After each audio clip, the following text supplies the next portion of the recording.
गणेशाय नमः। श्री गुरुभ्यो नमः। श्री राधा पुरुषोत्तमाय नमः। वंदे वंदारुमंदारम् वृंदावनविनोदिनं वृंदावनकलानाथं पुरुषोत्तममद्भुतं नारायणं नमस्कृत्यं नरं चैव नरोत्तमं देवीं सरस्वतीं व्यासं ततो जयमुदीरयेत्। श्रीकृष्ण उवाच साधु साधु सुरश्रेष्ठ यन्मामनुसृतो भवान् यत्ते दाम तदप्राप्यं सुरैर्ऋषिगणैरपि न मामुपेतः कुत्रापि शोकवान् दृश्यते नरः तस्माद् भवतु सुस्वस्थः सर्वाधिकतरो भवान्। कीर्तिलक्ष्म्यानुभावेन बलेन चार्तने च शौर्यवीर्यगुणज्ञान प्रज्ञाधैर्यपराक्रमः। सभी प्यारे भक्तगणों को जय श्री कृष्ण। अधिक पुरुषोत्तम मास की कथा के तीसरे दिन आज तृतीया का व्रत नील व्रत कहलाता है। आज बालों में तेल नहीं डालना और आज ब्राह्मणों को कच्चा सीधा दान करना है, तो शक्ति अनुसार दान करें। तृतीय अध्याय के आरंभ में श्री भगवान बोले हैं कि हे सुरश्रेष्ठ, जो तुमने मेरी शरण ली इस कारण तुम धन्य हो। जो मैं तुमको दूंगा वह देवताओं और ऋषियों को भी अप्राप्य है। मुझको प्राप्त होकर कोई मनुष्य शोकित नहीं दिखता है। इससे तुम स्वस्थ हो, कारण कि सबसे अधिकतर कीर्ति लक्ष्मी के अनुभव, बल और चरित्र, शूरता, वीरता, गुण, ज्ञान, प्रज्ञा, धीर, पराक्रम से युक्त होने के कारण यह सब जगत मेरी आत्मा है। शोक रहित होकर भय त्याग कर दो। तुम मासों के अधिपति मेरे समान होंगे। वैराग्य, ऐश्वर्य, धर्म, अर्थ, प्रताप, अनुग्रह, आश्रम, श्री, भाग्य, सुख, लालित्यता, गुण, ऐश्वर्य, तप, यज्ञ, सुख, संतुष्टि करना, केली, चतुरता, सुष्ठुता, विद्या, विनय, निपुणता, धर्म, कर्म, सतुक्त, इन गुणों से पुरुषों से उत्तम हूँ। इस कारण पंडित जन मुझे पुरुषोत्तम कहते हैं। जबकि मैं तेरा स्वामी हूँ तो तू भी उत्तमता को प्राप्त हो। मान से ही तेरा नाम पुरुषोत्तम ऐसा विख्यात होगा। नाम मात्र के ग्रहण से ही सबके पाप दूर करने वाला होगा। फिर यदि मैंने नामकरण किया तो मेरी कृपा से तू क्यों न श्रेष्ठ हो। यदाहम नैजरे चक्रे मुख्य सर्वोत्तमोत्तमः विधूय क्लीब शाष्टोप मुद्धारामि बणावत तथा त्वमपि भक्तानां दुःख दारिद्र्य खंडनः भविष्यास जगत्पूज्यः सर्वधूनि सरिताम यथा। भगवान कहते हैं कि हे अधिक मास, जिस प्रकार देव चक्र में मैं सबसे श्रेष्ठ हूं, इसी प्रकार मनुष्य के पाप दूर कर संसार सागर से पार कर देता हूं। इस प्रकार तुम भी अपने भक्तों के दुख दारिद्र्य दूर करोगे और गंगा के समान जगत तारने में समर्थ होगे। सब महीने काम्य फल के देने वाले हैं, तुम बिना कामना फल देते हो। यह और सब कर्म फल देने वाले और तुम निष्कर्म फल के देने वाले हो। जो मास के अध्यक्ष और इष्ट फल देने वाले हैं वे उन्हीं के हैं, परंतु तेरा अध्यक्ष और सत्कर्म करने वाला मैं हूं। इसमें संदेह नहीं कि मैं कर्म से मुक्त हुए पुरुषों को मुक्ति देता हूं। अकाम व सकाम जो तुम में श्रेष्ठ आचरण करेगा, जो ब्रह्मस्थान आनंद रूप है, जो भोग रूप है, वह मैं संपूर्ण देने वाला हूं। यह वार्ता सत्य है, इसमें संदेह नहीं की जा सकती। जहां जाकर फिर प्रवृत्ति नहीं होती, भोगांत में उसी स्थान को प्राप्त होते हैं जिसको महाभाग्यवान ब्रह्मचारी यत्न करते हैं। वे मनुष्य त्रिलोकी के दुख भोगने वाले को देखते हैं, उसका जो उग्र कारण है उसको वे कोई नहीं जानते हैं। सुनो, मैं तुमसे कहता हूं, जिससे अकर्म वाले उत्पन्न होते हैं, सकाम करने वाले महीने महीने में होते हैं। जो अवस्था युक्त काम में निपुण है, परंतु वे कैवल्य देने वाले नहीं हैं। ऐसा कहा है कि कारण के समान कार्य सदा होता है।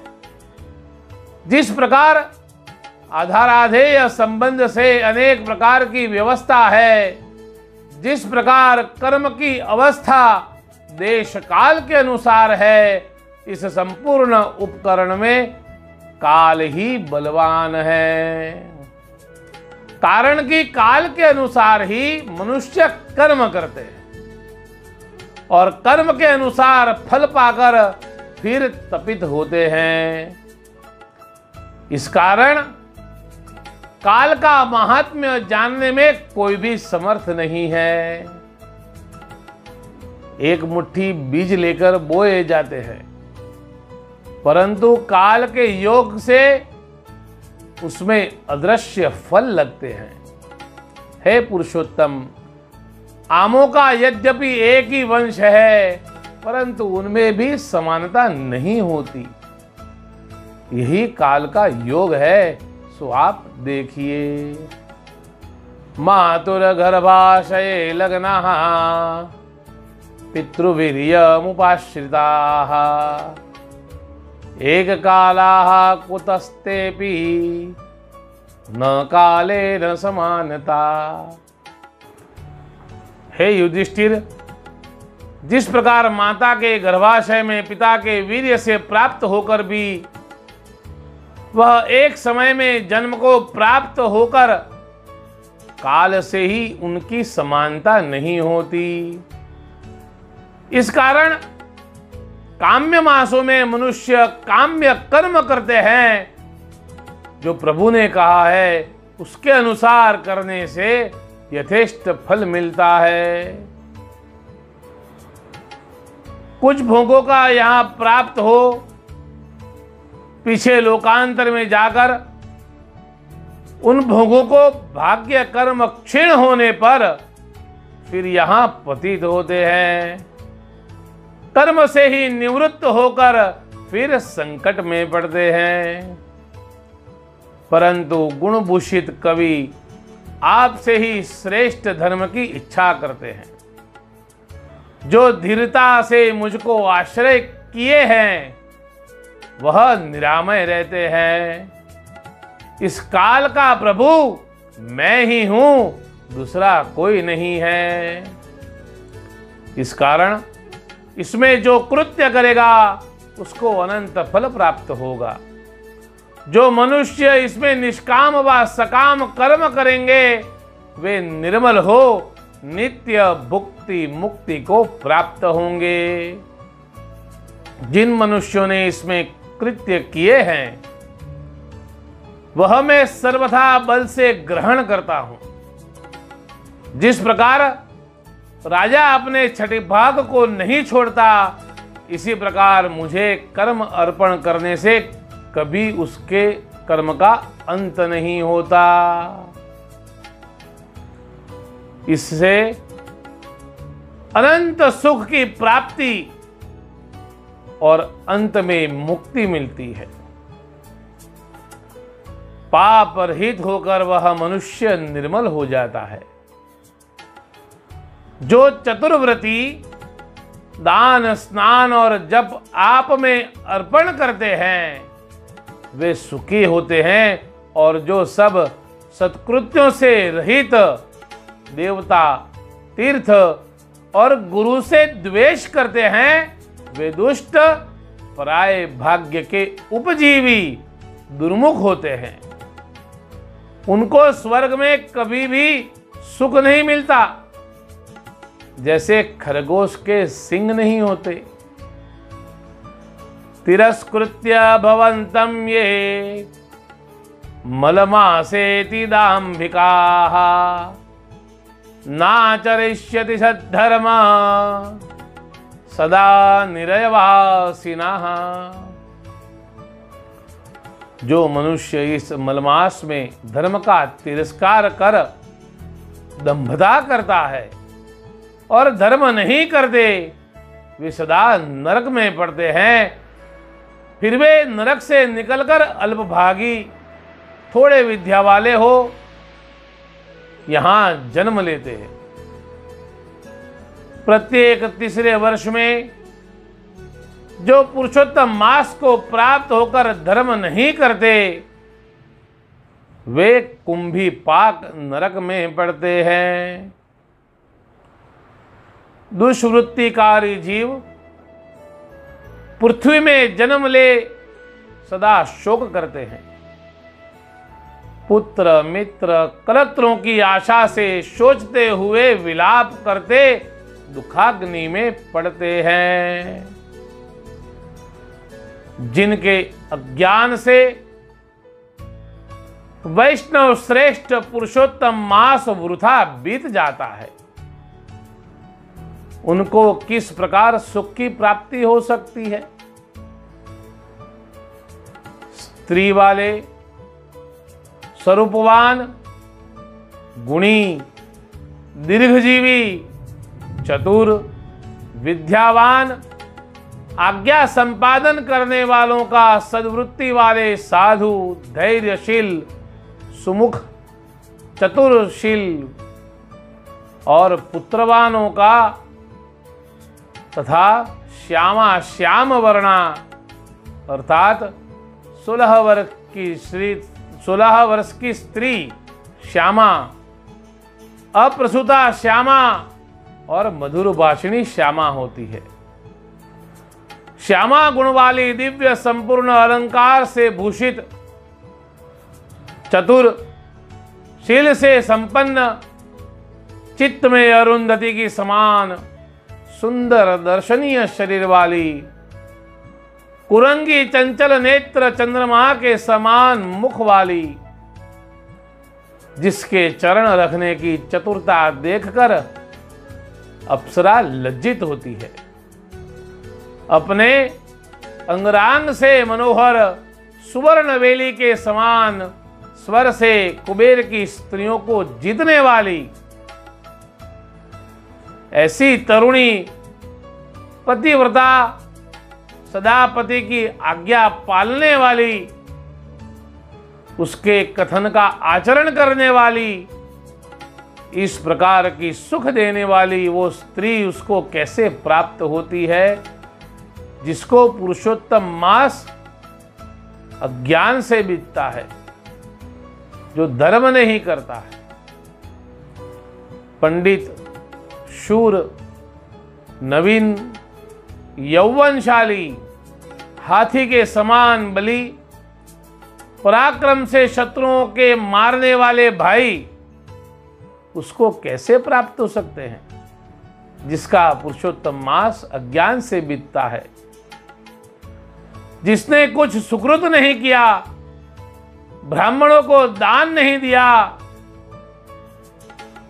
रूपवान, सुमुख, शूर, सत्यवादी, हित में तत्पर, दृढ़ेंद्रिय वाला, हरिभक्ति परायण, चतुरता के गुणों से संपन्न, अंगदवान, सात्विक, धर्मात्मा, निरंतर दया करने वाला, सर्वांग से शोभित, पुष्टगात, भाग्यवान, जहां जहां जाए वहीं उसके आगे धनराशि स्थित होती है। जिसका मन लोभ और धर्म के प्रमाद में तथा क्रोध में रत न हो, इस प्रकार का संतान बिना पुरुषोत्तम की अर्चना से किस प्रकार हो सकता है। देवकी नंदनो देवः संप्राप्ते पुरुषोत्तमे अथवा जगदानंददायी शीतांशु भूषण। देव के नंदन देव का पुरुषोत्तम मास में पूजन करना चाहिए, अथवा चंद्रमौली जगत के आनंददाता शंकर का पूजन करें। सूर्य, ईश्वा, गणाधीश, चंडिका, भक्तवत्सला, महामाया, महालक्ष्मी बंध मोक्ष की विधान करने वाली है। मेरी आज्ञा से वे सब मनुष्य तुम्हारा पूजन करेंगे। तेरा महात्म्य पृथ्वी में आज तक किसने नहीं जाना है। ज्ञान दृष्टि से ऋषि मेरे हृदय की बात जानते हैं। इस कारण मेरी आज्ञा के पालन करने वाले तुम्हारी अर्चना करेंगे। संपूर्ण महीने में तुम श्रेष्ठ होगे। जिस प्रकार सिर में किरीट सबसे श्रेष्ठ शोभित होता है। हे युधिष्ठिर, यह उस महीने से कहा और उसके बाद मैं अंतर ध्यान हुआ। जो आपने पूछा सो तुमसे सब वर्णन किया। जो मनुष्य पृथ्वी में माता के यौवन रूपी बन के छेदन करने वाले हैं, वे किंचित सुख पाने वाले तैल से लिप्त कलेवर पृथ्वी में जन्म लेते हैं। वे प्रेत की समान निरानंद पृथ्वी में विचरित रहते हैं। स्त्री, पुत्र, धन धान्य से हीन क्रिया वाले होते हैं। हे महाराज युधिष्ठिर, आप स्त्री और अनुजों के सहित इस पुरुषोत्तम मास के महात्म्य को नहीं जानते हो। न विशेषकर आपने पुरुषोत्तम की सेवा की है।